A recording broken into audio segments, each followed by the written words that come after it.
twalaba mwana wali ku MTN Omondi Stadium timu ya pa banek nga bawandwa timu ya pa Vipers zali no aggregates gwagwera aggregates zali 4-3 mwami Mulindo yakyulira ati ekyo era libasanyu jerere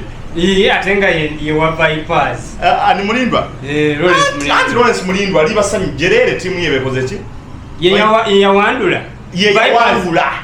badema ye yawandula neke ye yawandula neke so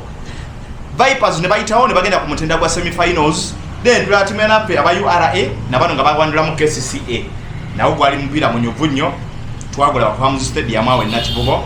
nawo gwagwera mwana atu mu aggregate C naye kati nga tunagenda wala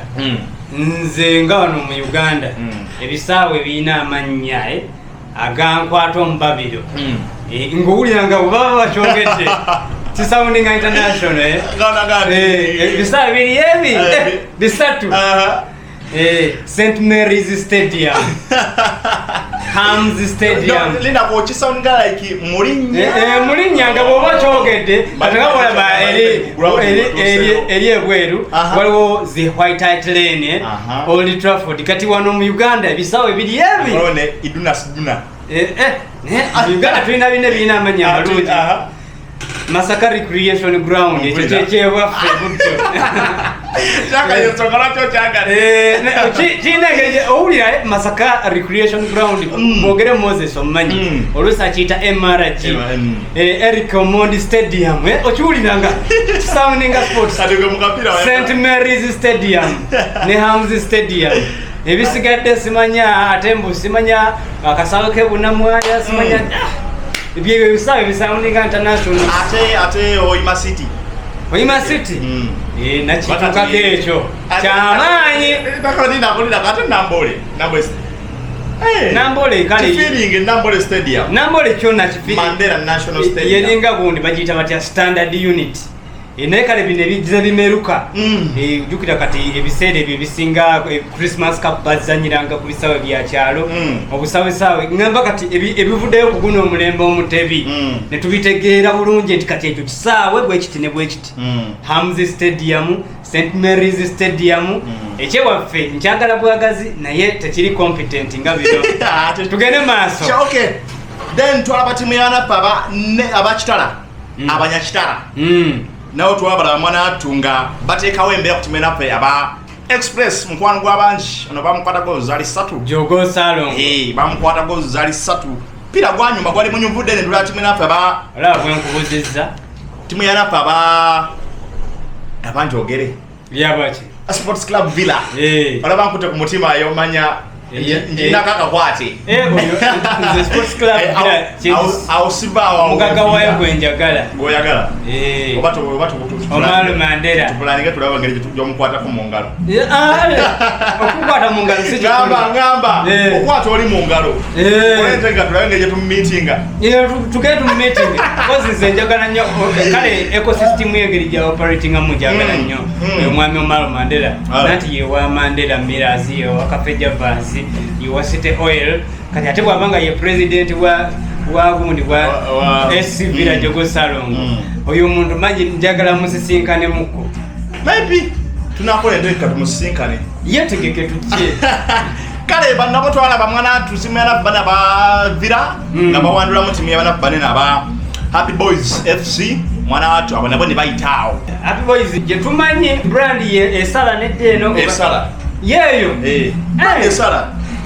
eva mu bisanyo kirwamu that is it esala musazi nege na mbyebi yamanyi bayamba so enaku z'omwezi mwana by the way tugenda tangira kuliko secondary again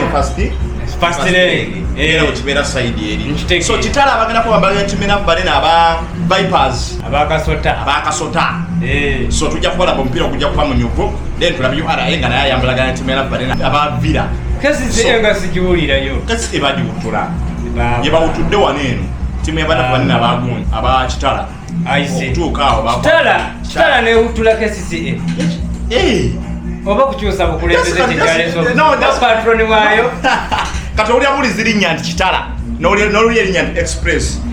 yali mukambo era byawa mudete byenkanika ku kitala so ne kati kitala nti Azze mukasera kanene tunatekawo embeera. Yo big league eyimiridde etya? Big league. Njaga tugikoneko mu segment eyayo. Mbadde manyi tubadde tunagenda mu UPL. Big league naye kati eri awo ndowooza banapa aba iziti bani abakulembedde bano abamu okulaba nga yali Blacks FC bali mu kyakusatu. So tujja kubibayitira bakolaki Ondupalaka yomaji gweka Ondupalaka baba eri bubi muniji yajimba nabo kubanga Ondupalaka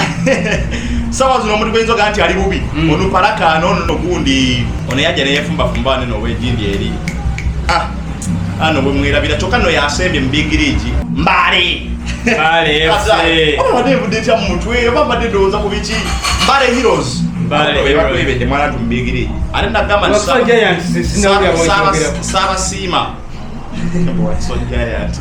abona bali bubi ezo abona Big League ade bayinza no salwako so masakero siyalagawa ompira ne wajulirako olina onagamba nti Seta Yanga sijuliranga abo nabonna basirika ne timu zivayo nga zetegese katwina timu eri mu kwedeka naye ndowooza wali baddewo enkola ey'enjawulo ng'ekitundu ekiri vibrant ne bwe kiba kiri relegated wabaawo privileges kyekifuna okubanga kibouncing back because kati waliwo ebitundu kati tugambe ga KCCA nti ya kibuga Kampala timu nga UPDF timu nga Bull timu nga Masaka kati ebintu biri vibrant nga biri backed up by city of URA nga biyina engeri gye bisobola okubanga bibaako privileges gye bisigaza